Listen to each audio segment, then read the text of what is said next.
For the second year in a row, car thefts are trending down in Canada. In Quebec, 3,889 vehicles were stolen in the first half of 2025. That's a 22% decline from the same time last year.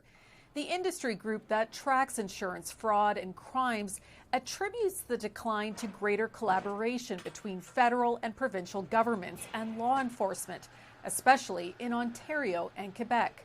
It started with the provinces, Ontario and Quebec, funding for law enforcement. Ontario stood up the provincial auto theft team, working very closely with Montreal Police and Sûreté at the Port of Montreal. That evolved into a federal action with the Public Safety Canada.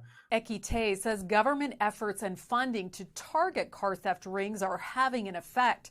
Thieves are changing their methods and not using the Port of Montreal as much as before to transport stolen vehicles. Chop shops are on the rise, so they're stealing vehicles and then they're dismantling those vehicles and then selling them piece by piece, not only domestically but internationally, as well as revinning across the country. Stealing cars is still a lucrative way to fund organized crime, and that's why it's important that the public remain vigilant and take steps to protect their vehicles. Them all, but anything that you can do to slow them down or make it more difficult. If you have a garage, park in a garage, park in a well-lit area, make sure your vehicle is always locked and your windows are up, keys and key fob never left in the vehicle.